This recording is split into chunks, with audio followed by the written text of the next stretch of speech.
આજે આપણે આપણા દેશની જાણીતી ટેલિફોન કેબલ્સ બનાવતી કંપની ફિનોલેક્સ કેબલના બિઝનેસ મોડલની વાત કરીશું. કંપનીએ છેલ્લા 40 વર્ષમાં તેના શેરહોલ્ડર્સને કેવી કમાણી કરી આપી છે તેની વાતો કરીશું, અને કંપનીએ પોતાની પ્રોગ્રેસ મેળવવા માટે જે ફોરવર્ડ અને બેકવર્ડ ઇન્ટિગ્રેશન કરીશું તેની વાતો કરીશું. કંપનીની સ્થાપના 1983માં થઈ હતી. ખૂબ જ નાના પાયે શરૂ થયેલી કંપનીએ 1984માં ટેલિફોન કેબલ્સ જે સામાન્ય આવતા હતા તેની જગ્યાએ હાઈટેક જેલીફિલ્ડ ટેલિફોન કેબલ્સ બનાવવાની શરૂઆત અમેરિકાની ઉર્સે કંપની સાથે ટાઈઅપ કરીને કર્યો હતો. તો 1984, 85, 86 દરમિયાન કંપનીના કોઈ કોમ્પિટિટર ન હોવાથી કંપનીને ખૂબ જ સારું પ્રોફિટ માર્જિન રહ્યું, અને ટેલિફોન કેબલ્સની ડિમાન્ડ આપણા દેશમાં ગવર્મેન્ટની BSNL અને MTNL પાસે આવ્યાના કારણથી ખૂબ જ સારા ઓર્ડર મળ્યા, અને એ 3-4 વર્ષમાં તો કંપનીએ ખૂબ સારી પ્રોગ્રેસ મળી, જેના કારણથી એને એશિયાની ઇમર્જિંગ કંપની તરીકે નામના મળી હતી, અને ઘણા બધા એવોર્ડ પણ મળેલા હતા. તો કંપનીએ જે પ્રોગ્રેસ કરી એનો લાભ તેના શેરહોલ્ડર્સને સતત 2 વખત ઊંચા ડિવિડન્ડ અને બોનસ આપીને કરી હતી. ત્યારબાદ 1990-92 પછી કંપનીને કોમ્પિટિશન વધવા માંડી, તો કંપનીને લાગ્યું કે મારા પ્રોફિટ માર્જિન ઘટી રહ્યા છે, તો એના માટે કરી અને બેકવર્ડ ઇન્ટિગ્રેશન કરવું જોઈએ. તો બેકવર્ડ ઇન્ટિગ્રેશનમાં કંપનીની જે રો મટીરિયલ હતું કોપર, એના માટે કરી અને કંપનીએ કોપર રોડ્સનું ઉત્પાદન શરૂ કર્યું.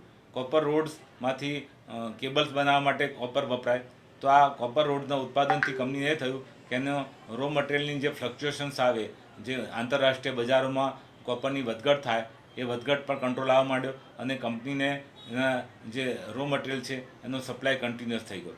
આમ કંપનીએ બીજી કંપનીઓ સાથે ટકી રહેવા માટે કરી અને આ એક ઇન્ટિગ્રેશન કર્યું. 2000ની આસપાસમાં કંપનીને લાગ્યું કે હજી પણ મારે કંઈ આગળ વધવા માટે જરૂર છે, તો કંપનીએ FMEG એટલે ફાસ્ટ મૂવિંગ ઇલેક્ટ્રિકલ ગુડ્સ, આપણે જાણીએ છીએ કે આપણા કિચનમાં કેટલા બધા એપ્લાયન્સીસ છે જે ઇલેક્ટ્રિકલ ઇન્સ્ટ્રુમેન્ટ ધરાવતા હોય છે. ઇલેક્ટ્રિકલ ઇન્સ્ટ્રુમેન્ટમાં ગીઝર, મિક્સચર, પંખા, ટ્યુબલાઇટ, ઘણી બધી વસ્તુઓ. તો એ કંપનીએ બનાવવાનું શરૂ કર્યું. એટલે ફિનોલેક્સ બ્રાન્ડ તો હતી જ કંપનીની, ખૂબ જાણી હતી, અને ઇલેક્ટ્રિકલને લગતી જ વસ્તુ હતી. તો એના કારણથી કંપનીને માર્કેટ શેર સારો મળ્યો, અને કંપનીએ છેલ્લા 15 વર્ષમાં તે ક્ષેત્રમાં પણ ખૂબ સારું કામ કરવાનું ચાલુ કર્યું. તો આના કારણથી એક સિંગલ પ્રોડક્ટવાળી કંપની આજે મલ્ટી પ્રોડક્ટ કંપની બની ગઈ. તેના 4 થી 5 જગ્યાએ પ્લાન્ટ છે, અને દરેક પ્લાન્ટ પોતાની ફૂલ કેપેસિટીથી કામ કરી રહ્યા છે. તો કંપનીએ તેના શેરહોલ્ડરને ફરી 2 વખત બોનસ આપ્યા. આમ અત્યારે સુધીની હિસ્ટ્રીમાં 4 વખત બોનસ આપેલા છે.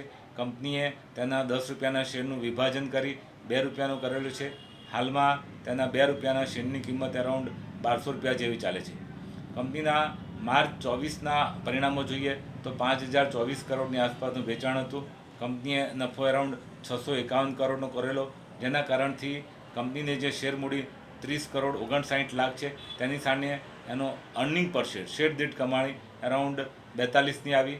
કંપનીની જે શેરહોલ્ડર પેટર્નમાં વાત કરીએ તો કંપનીના પ્રમોટર્સ પાસે 35% શેર છે, ઇન્સ્ટિટ્યુશનલ ઇન્વેસ્ટર પાસે 28% છે, ભારતીય શેરહોલ્ડર પાસે અરાઉન્ડ 17% છે, અને બાકીના બીજા શેર્સ છે.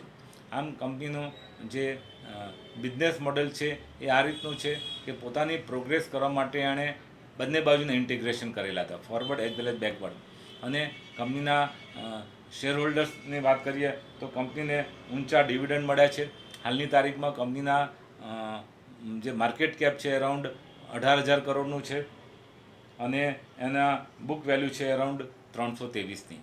એટલે કંપનીએ જે ભૂતકાળમાં પરફોર્મન્સ આપ્યું છે તે પણ કન્ટિન્યુ રહે તેવું લાગી રહ્યું છે. Thank you.